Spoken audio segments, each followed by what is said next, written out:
ही गोष्ट सुरू होते 2020 पासून. अख्ख्या देशात लॉकडाऊन होतं. तेव्हा घरात बसून पोरांना दोनच कामं होती. एकतर पबजी खेळून चिकन डिनर करायचा, नाहीतर मग सोशल मीडियावर कोणी लाईन देतंय का ते बघायचं. पण आपल्या युझी भाऊनं त्या वर्षात मोठं मैदान मारलं. क्रिकेटचं नाही तर लग्नाचं. लॉकडाऊनमध्ये सोशल मीडियावर त्यानं सुंदर डान्स करणाऱ्या एका सुंदर मुलीचा व्हिडिओ बघितला. मला तुझ्याकडून डान्स शिकायचा आहे असं सांगत त्यानं त्या मुलीला कॉन्टॅक्ट केला. दोघांचा कॉन्टॅक्ट वाढत गेला आणि दोघंही रिलेशनशिपमध्ये आले. आता चहल डान्स शिकला की नाही हे माहीत नाही, पण त्यानं टाकलेली ही googly social media influencer Dhanashree वर्माची विकेट घेऊन गेली. मग ऑगस्ट 2020 मध्ये साखरपुडा आणि डिसेंबर 2020 मध्ये लग्न. म्हणजे कसं, झट मंगनी पट शादी.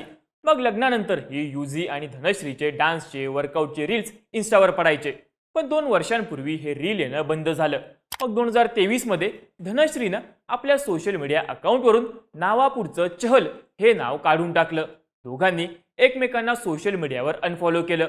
सोशल मीडियावरून लग्नाचे फोटोज, डान्सचे रील्स काढून टाकले. तेव्हा चहल आणि धनश्रीच्या वेगळं होण्याच्या चर्चा व्हायला लागल्या. चहलनं या सगळ्या अफवा आहेत असं म्हणत चर्चा टाळण्याचा प्रयत्न केला.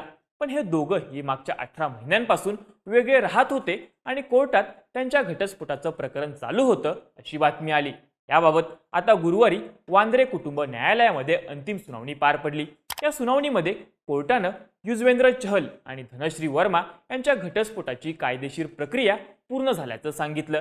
त्यामुळं आता चहल आणि Dhanashree officially x husband wife झालेत. पण आता त्यांच्या घटस्फोटापेक्षा चर्चा होते ते धनश्रीने मागितलेल्या पोटगीची. धनश्रीनं चहलकडून 60 कोटींची पोटगी मागितल्याच्या बातम्या आल्या आणि हार्दिक पांड्यानंतर पुन्हा एकदा पोटगीच्या नियमांची चर्चा व्हायला लागली. आता धनश्रीनं खरंच एवढी पोटगी मागितली आहे का, याबद्दल तिच्या घरच्यांचं म्हणणं काय आणि घटस्फोटानंतर पोटगीचे नियम नक्की काय सांगतात, त्याची स्टोरी सांगणारा हा व्हिडिओ. नमस्कार, मी चैतन्य आणि तुम्ही बघताय बोल व्हिडिओ. सगळ्यात आधी 60 कोटी पोटगीची चर्चा नेमकी काय आहे ते बघू.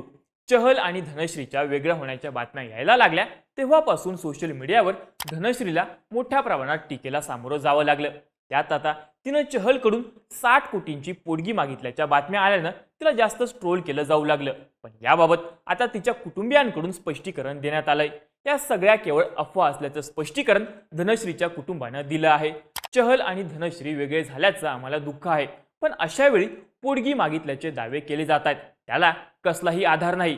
इतकी रक्कम धनश्रीनं कधीच चहलकडून मागितली नाही ना अशी काही ऑफर चहलकडून तिला मिळाली आहे. पोटगी संदर्भात सुरू असणाऱ्या चर्चा केवळ अफवांच्या आधारावर होत आहे असं धनश्रीच्या कुटुंबाकडून माध्यमांमध्ये सांगण्यात आलंय. तर पोटगीच्या संदर्भात कोणतीही चर्चा झालेली नसताना 60 कोटी रुपयांची पोटगी मागितल्याच्या बातम्या येणं म्हणजे धनश्रीची प्रतिमा खराब करण्याचा प्रयत्न आहे असं तिच्या वकिलांनी म्हटलंय. थोडक्यात धनश्रीनं चहलकडून 60 कोटींची पोटगी मागितल्याच्या चर्चा निराधार असल्याचं आता समोर येतंय. पण या दोघांच्या घटस्फोटाच्या प्रकरणानंतर पोटगीच्या रकमेबाबत आणि नियमांबाबत पुन्हा एकदा चर्चा सुरू झाली आहे. आता पोटगीचे नियम नक्की काय असतात ते बघूयात. घटस्फोट झाल्यानंतर मुद्दा येतो आर्थिक पाठिंब्याचा.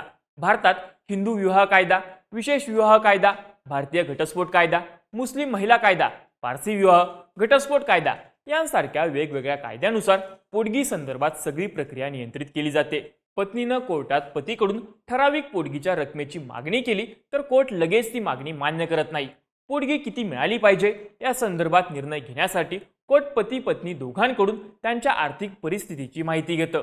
पोटगी संदर्भात निर्णय देताना कोर्ट पती पत्नीची संपत्ती किती आहे, त्यांच्या जगण्याचा स्तर काय आहे, त्यांचं वय किती आहे, त्यांची प्रकृती कशी आहे, लग्नाला किती वर्ष झाली आहे, या दोघांवर कुटुंबातल्या किती लोकांची जबाबदारी आहे, दाम्पत्याचं मूल असेल तर ते कोणाकडे आहे, मुलाच्या गरजा काय आहेत, या घटकांचा विचार कोर्ट करतं. त्यासोबतच टॅक्स, कर्ज, EMI यांसारख्या गोष्टीही पोटगी ठरवण्याच्या आधी कोर्टाकडून विचारात घेतल्या जातात. त्यानंतरच किती पोटगी मिळायला पाहिजे याचा निर्णय होतो असं पोटगीचे नियम सांगतात. आता घटस्फोटानंतर पती पत्नी वेगळे झाल्यावर जोडप्यातील ज्या व्यक्तीला आर्थिकदृष्ट्या स्वतःला सांभाळता येणार नाही त्या व्यक्तीला पोटगी मिळण्याची तरतूद आहे. मात्र त्याआधी ही व्यक्ती आर्थिकदृष्ट्या सक्षम का नाही, ती व्यक्ती स्वतःची जबाबदारी का घेऊ शकत नाही, त्यामागच्या अडचणी काय आहेत ते तपासलं जातं. शिक्षण झालेलं नसेल, शारीरिकदृष्ट्या ती व्यक्ती स्वतःची जबाबदारी घ्यायला सक्षम नसेल तर कोर्ट अशा वेळी पोटगीची मागणी मान्य करतं. पण साधारणपणे भारतामध्ये अनेक प्रकरणांमध्ये बऱ्याचदा असं दिसून आलंय की महिला घरात मुलांची जबाबदारी किंवा कुटुंबाच्या जबाबदारीमुळे कमावता नसतात आणि त्यामुळं पुरुषांनाच पत्नीला पोटगी द्यावी लागते. पण पोटगीच्या या नियमांवर भारतात कायमच टीका होत असल्याचं दिसून येतं. पती जर रोज कामाला जाऊन त्याचं घर चालवत असेल तरी त्याला पत्नीला पोटगी द्यावी लागते. या उलट पत्नी कमावती असेल, पतीपेक्षा जास्त संपत्ती तिच्याकडे असेल तरीही तिला पोटगी मागण्याचा अधिकार दिला जातो असं म्हणत या नियमांवर कायमच टीका होते. त्यातच अलीकडच्या काळात परिस्थिती बदलत असल्याचं दिसतंय. महिला मोठ्या प्रमाणात आज बाहेर पडून काम करतायत. फक्त स्वतःची नाही तर कुटुंबाची जबाबदारी घेऊ शकतील इतक्या आर्थिकदृष्ट्या त्या सक्षम आहेत. बऱ्याच प्रकरणांमध्ये तर पतीपेक्षा जास्त कमाई या महिला करत असल्याचं दिसतं.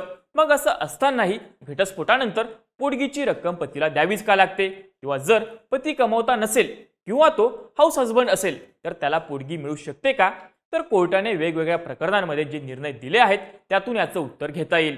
पत्नी उच्च शिक्षित असेल, आधी तिने नोकरी केलेली असेल किंवा नोकरी करण्याइतकं तिचं शिक्षण झालं असेल आणि स्वतःच्या पायावर उभी राहून स्वतःचा खर्च भागवण्याची तिची परिस्थिती असेल तर तिला पोटगी मागता येणार नाही असं काही प्रकरणांमध्ये कोर्टाकडून सांगण्यात आलंय.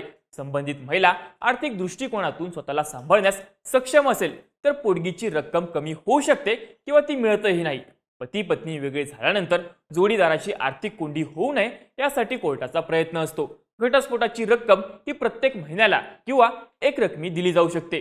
पण तसंच जर पत्नी तिच्या इच्छेनं पतीपासून दूर राहत असेल, दोघांच्या सहमतीनं पती पत्नी वेगळे होत असतील आणि घटस्फोटानंतर पत्नी दुसऱ्या व्यक्तीसोबत नात्यात असेल तर अशा परिस्थितीतही पत्नीला पोटगी मागता येणार नाही असंही कोर्टाचं मत आहे. आता जर पती हा पत्नीच्या तुलनेत कमी कमावता असेल किंवा पत्नीला सरकारी नोकरी असेल तर पती सुद्धा अशा परिस्थितीमध्ये कोर्टाकडे पत्नीकडून पोटगीसाठी मागणी करू शकतो. अशीही काही उदाहरणं आपल्याला कोर्टाच्या काही निकालांमध्ये सापडतात.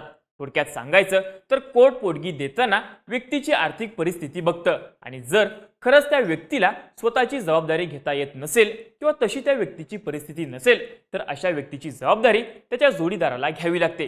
हाऊस हजबंडला देखील पोटगी मिळू शकते, मात्र त्यासाठी पती काम करण्यासाठी सक्षम का नाही हे त्याला कोर्टासमोर पटवून द्यावं लागतं. आता धनश्री आणि युजीच्या बाबतीत या दोन्ही बाजूनं ते आर्थिकदृष्ट्या दुर्बल असण्याच्या शक्यता कमी असल्याचं बोललं जातंय. त्यामुळेच धनश्रीनं चहलकडे 60 कोटींच्या पोटगीची केलेली मागणी ही अफवाच असल्याचं म्हटलं जातंय. तुम्हाला काय वाटतं? धनश्रीनं खरंच इतकी पोटगी मागितली असेल का? पोटगीच्या नियमांमुळे कायम पुरुषांवरच अन्याय होतो का? याबद्दलच्या तुमच्या प्रतिक्रिया आम्हाला कमेंट करून नक्की सांगा आणि अशाच माहितीपूर्ण व्हिडिओज बघण्यासाठी बोल बिडूच्या YouTube चॅनलला नक्की सबस्क्राईब करा.